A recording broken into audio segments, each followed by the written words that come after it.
So as I said, it's great to be here back in Vilnius for a second time, and hope the conference has been treating you very well. And it's a sizable audience, sizable good audience, so I'm all thrilled, right? So as I mentioned, I'm going to be talking about Istio, Kubernetes, and Knative, right?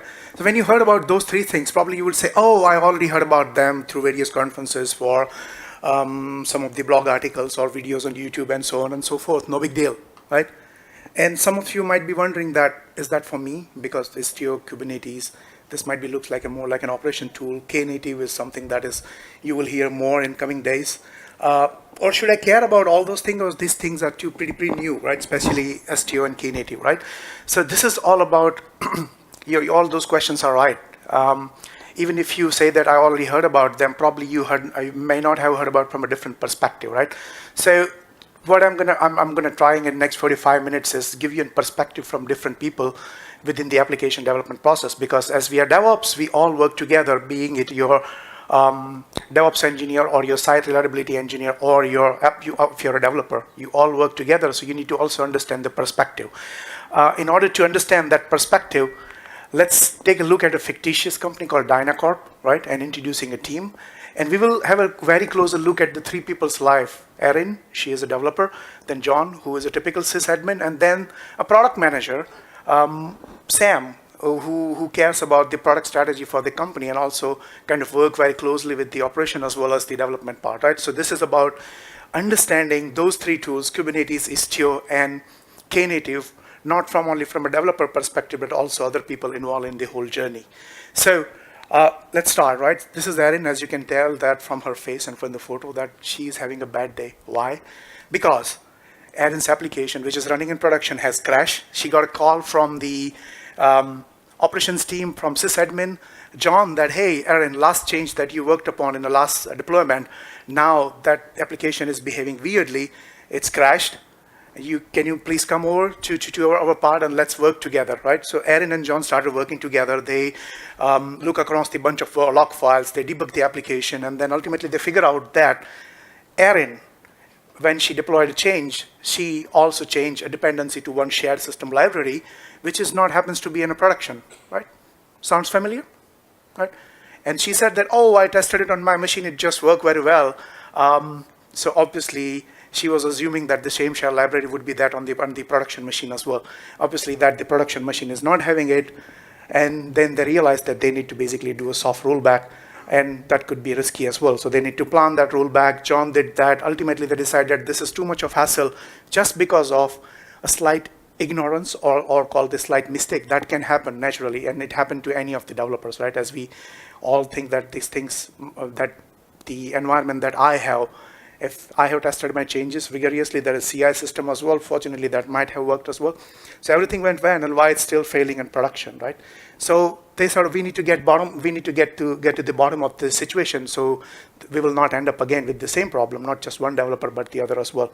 So Erin and John introduces Kubernetes, right? As you know, already know about Kubernetes quite a lot in the last 2 years, or you might be reading about it. So basically, very, very fast version of it, bare metal boxes where the abstraction doesn't happen. You have operating system, hardware, dependencies, and application code living in the same machine, right? Then virtual machine, which abstracts that the operating system and hardware, and then the containers, which are basically decoupling the application and dependency into one container, one sort of abstracted way, and then the operating system and hardware are abstracted from the bottom layer, right? So container solves the problem, obviously, right? They're like the virtual machine. Basically, containers are running on top of hardware. They share the same operating system running on the same virtual machine, but now the application code and all of its dependency can be contained in a single container. That's why even if you run a multiple version of the same library and in a single container, they will have not colliding effect on each other. So that typically solves the problem that what we just described with Erin. Other benefits, immutable infrastructure, faster deployment, reusability, versioning, so on and so forth are all like naturally given. So question to you guys, that how many of you are using containers, at least in a production? So many hands raised, and still many hands are not there. Probably you are thinking about it, right, getting there, right? So that's a good sign, at least. And this is also, the conferences like this is also a platform to learn about why you should be doing that. If your colleagues in an operation or in site reliability engineering is thinking of doing that, this might be another way to look at that perspective as well, right? So Erin used the container and to help improve the portability and the dependencies, so she doesn't have to worry. She can confidently say that what works in my machine not just is, but must work on a production environment, right? However, John is still not happy, right? Because he doesn't have just one developer like Erin, but have 50 developers. So even if all of them are using containers, he still has to manage the infrastructure for them. He still needs to get a virtual machine and deploy all those containers somehow and manage them efficiently. Now, this is a totally new thing that has come up to John's recently. So he's also upscaling himself by learning more, going to the conferences like this, reading blog articles, taking some trainings on Kubernetes and all that stuff. So he attempted on a way that to set up a Kubernetes cluster on his own. And that thing is pretty hard to manage. How many of you are here and a system administrator tried to set up a Kubernetes cluster by yourself? And how many of you were pretty confident that you can do it again and you would like to do it? Okay, that's few hands, but still there are few hands. But you know that this is not an easy thing. It's a very complex thing to manage on your own, right? So John's strategy needs to change as well, because he realized that he's one person, is in a small startup, 50 developers, a couple of system admins, so he has a very small team. He cannot take this job up apart from maintaining legacy stuff, but also maintaining the Kubernetes cluster by himself. His developers loves containers, so there's no change that at one point in time everything will be on container, because the architecture is also moving from the monolithic to microservices, and his developers are now doing more than 10 releases a day as compared to 1 weekly releases, right? So things are changing for him. He doesn't want to be in the middle of things every time or bottleneck that he needs to find an infrastructure, deploy the container. So he needs to have an automation in place. So he realized that thing, right? So he learned about the things a couple of years ago, Kubernetes. So he goes on and deploys the Kubernetes in his infrastructure, which looks like I have a bunch of virtual machine where I will basically in the past before deploying a Kubernetes, where a bunch of virtual machine that he has been treating individually like pets, right? This is my dog, this is my below dog, this is my cat. I would configure it. Maybe I have some sort of tools if I'm lucky, or I've been very experienced with Ansible, Chef, or Puppet, then I can do that automation bit easily, but still I'm dealing with the individual concept of machines, right? So with the Kubernetes, the whole concept goes away. Basically, you talk to one cluster, and the cluster comprises of master and the working nodes. Working nodes are given that they are identical to each other, exactly the same way as any other node in the whole cluster. You interact to the master, so you send out a command via Kubernetes API or your kubectl, and then that master will basically take that command and perform stuff on the whole cluster. So you don't need to worry as an admin to how I manage my infrastructure. You just continue adding the nodes on it, right? So that's the situation. And as I said, the nodes are identical. So as a developer, or when you are thinking about your strategy, a DevOps engineer thinking about your strategy, how to deploy an application, you need not to worry about that infrastructure piece at all. You just focus on writing your deployment file. How would you do that? And later on, maybe your system admin can be consulted for resources that you want to allocate to your pod. That's all. But you don't go at the level of virtual machine at all.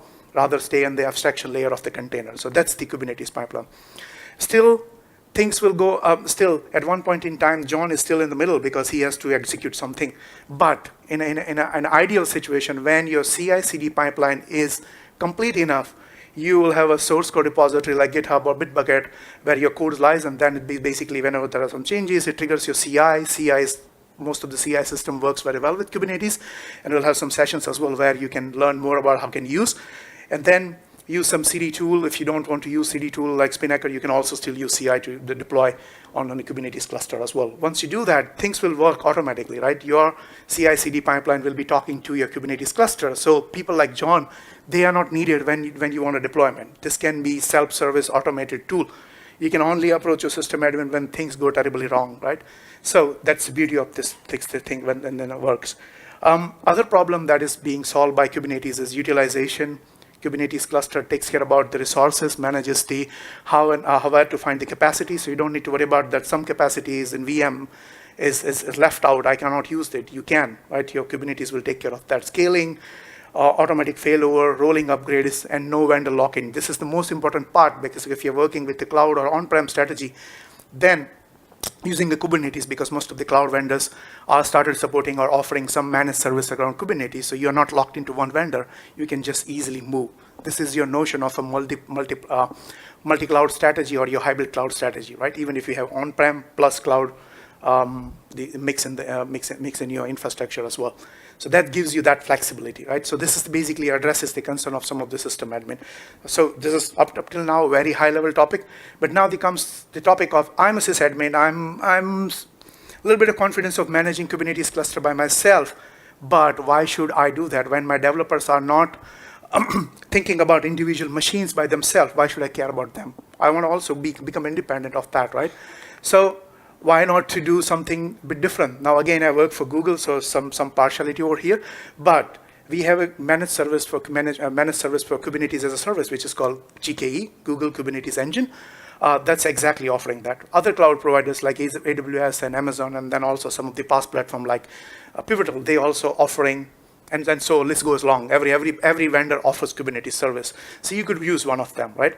What Kubernetes Engine is basically highly performant, secure, and the fastest Kubernetes engine out there, because Google has actually created the open source project called Kubernetes based on some of our internal system.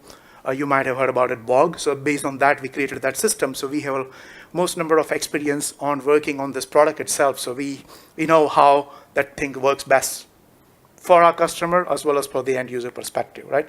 So instead of if you're a system admin, rather than you take over that activity of maintaining your cluster by yourself, unless if you do not have specific reason not to go on a cloud, why not to let Google be your SRE, right? And you can read about how Google SRE practices works, and also specifically what kind of other integrations we do provide on top of Kubernetes if you're using Google Kubernetes Engine, GKE, like CI/CD, VPC, monitoring, logging, and built-in security, that normally otherwise you will have to take up on your own self and implement it. Things are possible, but they won't be that easier. So rather than reinventing wheel, why don't you just consume the things that comes bundled, right? So that's one thing. Now let's switch into perspective game back. We have seen Aaron and John, system admin and the developer. Now let's look at from the eye of the person called Sam, right? He is a product manager. Usually he has a bunch of people in his team, but his day is pretty good actually, as you can tell from his face. He's checking some emails. Because he got a message or email from John. Oh. In the meanwhile, question, because few hands were raised when I asked the question, right? Who has been using Kubernetes and hosting by themselves? Who are using the managed service provided by your cloud provider? Okay. Great. Do you also consider as a part of your strategy, multi-cloud strategy, or like you probably are considering multi-cloud strategy, that your Kubernetes cluster will work across the cloud providers? Does it work as you expect as of now? Okay. So if you are following Google Cloud, we will be releasing something very soon in the next month, where we will have the strategy where we'll come up with a new product where basically it's defining how you can manage your Kubernetes cluster across the multiple clouds, right? I'm not stealing your thunder, but this has been already announced in alpha. Now we'll go full GA. So that's just a side talk as a Google representative, but now let's switch back to the original core of the talk. So Sam, he's a product manager. He's in the Dynacorp team. His day is pretty good because as he received a message from the John that now all of our developers are using container. So as a PM who is more visionary, is got excited. Oh, now I can do several things. Like I can do an A/B testing. I can have a canary release to get the faster user feedback, and then I can do much more changes with the product. I can get a feedback from user very much easily, which I can incorporate it. So I see endless possibilities. So he's pretty excited, right? You know, the adrenaline pump that he got it. He want to do few things, right? As the microservices are already in the organization, he wants to have a smaller feature iteration, but he want to also get the faster feedback. So he would like to do a canary releases and get a faster feedback. Moreover, he would like to have specific release targeted towards the specific set of devices, for example, iPhone running a Chrome browser, right? And so he can test that whether piece of that application that they have been working upon is working very well. And if the strategy is successful, if the feedback is good, he would like to then gradually roll out to the all set of users. So And these are the use cases that Sam is having as a product manager, which is also very very much natural to have. But usually product managers are fearful to come to an engineering team and propose those requirements. Since if you're a product manager and listening to this, probably you might think that, okay, there is something in for me as well. So definitely. So Sam introduces, because he read about this on some blog post, that there is a tool called Istio, which is actually can help you to get a canary releases, get you done A/B testing, and so on and so forth. So he introduces John to Istio. Istio is basically an open source framework for connecting, securing, managing, and monitoring your services. So some people call it the service mesh. Basically, you have a bunch of services that you put together. You get a control plane, so you can manage those services and all the other additional functionality that we'll talk in a second, that you get added advantage of that. And Istio is an open source project, so if you go on istio.io, you get a lot more information. It's a project that Google started it, but not only Google. Now we have IBM, Red Hat, and also Lyft contributing quite a lot to this platform. And we are seeing that more and more vendors are putting more support for the Istio as well.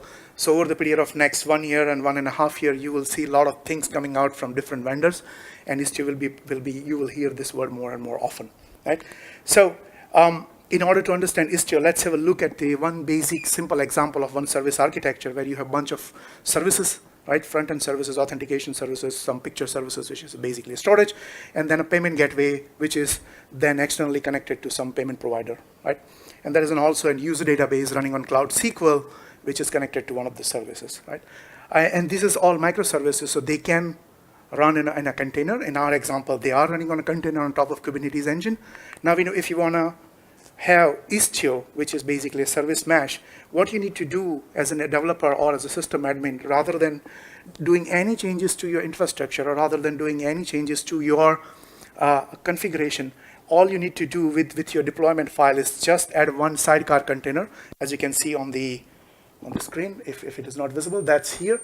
You just add an image of the Istio proxy, and then it will run as a sidecar container. Sidecar container is basically a concept where within your Kubernetes pod, which is usually meant to run one container per pod, but you can run multiple of them as well. So as that possibility, you run a container which is called sidecar, which his job is just to monitor the main container. In our case, this is front end.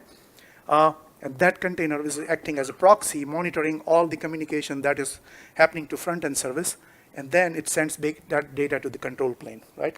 And that control plane, so ultimately it will look like that all of our services will have Istio running on it, right? And then the proxy is basically gathering data from all of the pods and sending it to control panel. So pretty simple. No need to change much of the code here. No need to come up with the new infrastructure in here. All you need to do is your admin will enable Istio.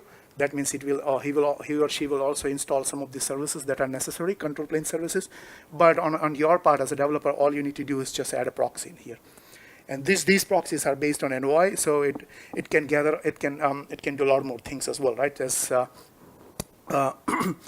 you can see, this is how overall Istio works. It has a three main component called Pilot, Mixer, and Citadel. Pilot is basically responsible for pushing the configuration to all proxy and managing those proxy, also routing the traffic in between them. Mixer is basically a policy check, and it also gathers the telemetry from all the proxies. So if you have log files, if you have system performance data, it can collect it from each and every pod, so-called the container, and then those are basically feed into the mixer, right? And Citadel is basically a certificate authority.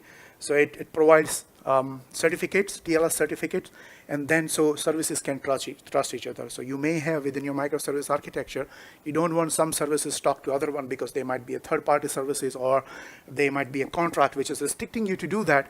So Citadel will help you to establish that security mechanism in place as well, right? So that's an overall architecture in there. Use cases, right? As we spoke about that Sam was excited about the possibility of doing a canary releases and getting the faster feedback. Normally, in a normal state, when you want to talk to service, right, what you do is basically reach out to that service, and then basically one service is tied to the one piece of infrastructure.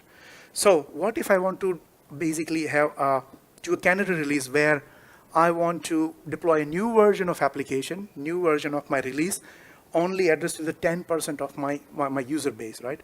what you would do is you would have possibly is 10 virtual machines or 10 containers running in there, and then within one container you will deploy the new release and configure your load balancer such that your request will be directed, that particular 10% of requests will be directed to one particular virtual machine or a container, right? This is very specific and tied towards the infrastructure. You need to know your infrastructure upfront, even if it is running in container. With Istio, however, you can basically do the possibility of having the same achievement rather than having 10 containers. You can still say that I just have 2 containers. I want to have my 10% of traffic going to Canary and 90% to the default releases, because Istio has a concept of something called weight, as you can see here in the manifest file over there.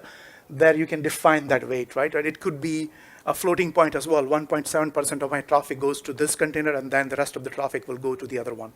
You can also define releases and stuff like that. So point is, rather than dealing with those kind of traffic triaging and telling your system admin to change the load balancer configuration, you as a developer can take or satisfy that request for your product managers, or depending on how your strategy is, right into the configuration of your deployment file of your Kubernetes pod, right? So you can achieve that. There is also another possibility, since it's a HTTP based service, so you can also scan your HTTP request header, and if there are some specific pattern that you're looking for example, in this case, we want to divert certain traffic to the Apple browser, which is having certain header in there. So you can also pass that request by regex, and then particular traffic will be just going to that particular pod instead of the other one. So you can also have a targeted testing for your end users as well. So these are the possibility with Istio, right? And this is just a few. As the product is evolving, there are a lot more features are coming. There are also a concept of the plugins that you can implement with the or add-on that you can implement with Istio. So, and it's an open source project, so if you can also feel that if there is a gap in there, you can go ahead and implement that as well, right? So Istio can also help John, because as we mentioned that one of the component called Mixer is responsible for collecting a lot of telemetry based on Prometheus. So those telemetries then can be basically used to come up with some kind of like a rendering for your performance management, like all the how my pod has been doing, what has been happening in the pod, what was the performance, what was the memory usage, and all that kind of stuff. So John have a central place to communicate with the service mesh, and he doesn't have to worry about the infrastructure, that this container and then how do I monitor that and all that stuff. He can now monitor at the service level rather than talking about the container level, which can be different, right? So now he's happy. Now there is a completely random person who is a CFO of the company. She was in a board meeting, and she figured out that now she has to promise, because of the new GDPR rule, that internal communication within the infrastructure should be also encrypted, right? So that said, before that it was looking like this, that front end and payment were having a no encryption or no secure communication, because people thought this is just an easy way to achieve that. However, that problem can be solved very easily, as there is a component within Istio called Citadel, which helps you to establish a trust between the two microservices, and by the means of means of creating a certificate authority. It also rotates your certificate if you want to do it in an automatic way, right? So that helps making these things service mesh and also establishing security very much easier in the sense. Other thing that Istio can do is traffic control, observability, security, as we spoke, fault injection, and hybrid cloud. As I mentioned, that many of the cloud provider or vendors are associated with the Istio project. So over the period of next 1.5 year, you will see a lot of integrations will be also coming in. So you can, if you are thinking about of your hybrid cloud strategy, then this is also a matching tool that you should start looking into. Right. So same use Istio and easily manage the canary deployment, and you got much more in the back as well. However, crux of the thing is that while all these three tools, we still talk about infrastructure, we still talk about the configuration, we still talk about the monitoring, and yada yada yada. So saying so many things from a developer desk until it reaches to the end users, right? So why it should take, what it should take to just deploy my new functionality, that is or my app to end user, what it should take, right? In an ideal world, not in ideal world, but in a normal world, this is what is happening, all this task that is listed on the screen. However, as a developer, you only should think about writing a best code. Of course, you need to test it and make sure that it is working and submit it to your CI system, and things should then go very fast, right, and work in ideal condition. However, then enter the world of serverless, right? People have heard about it. How many of you have heard about serverless? Probably you think that serverless means there are no servers. Things are running somewhere on cloud without you having any clue. Obviously not. It means actually three different areas. An operating model where you have zero ops, it scales by itself. Programming model where it is more event driven. So if you have an event in your application and that event can trigger some further actions into that. Horizontal scaling without you knowing how to scale. Microservices compatibility. And then the billing, most importantly, billing, right? So pay for your usage. Only pay what you have used for. So you don't have to buy bulk capacity from your vendors and then basically use it. So this is the promise that people are coming across, where it's reducing the work of the system administrator, reducing the work of a developer, and then developer or system admin, they do not have to worry about all the pieces that we just mentioned before, right? And as I said, serverless doesn't mean just compute, but whole bunch of services around it, right? That can be those services are managed by your cloud provider or your vendors or your database or your data center administrator. But in a nutshell, serverless doesn't mean that there is nothing. There are always those components that you use to are behind the scene. Just that complexity is shielded away from you, right? So that brings me to Knative. It's a pretty new project that has been announced in July, I guess, around July. And it's based on open source building blocks for serverless. So it's not a product that you can install on top of your Kubernetes and it will just work. But this is basically a set of building blocks that works together and provide you a serverless functionality, right? There are, as I said, as Istio, there are also a lot of other cloud providers working together in open source community, like Google, like Pivotal, Red Hat, IBM, and SAP, working together to improve the Knative because they see that there is a lot more problem that can be solved, right? So there is a common interest building up as well. So it's not just one vendor specific thing from Google, but also others as well. And they all are launching their Kubernetes Knatives implementation on their own products or services in there. So Knative, in the sense, is a set of primitives for build, event, and serving. And it's also solves the problem of a lot of development patterns that we used to have, right?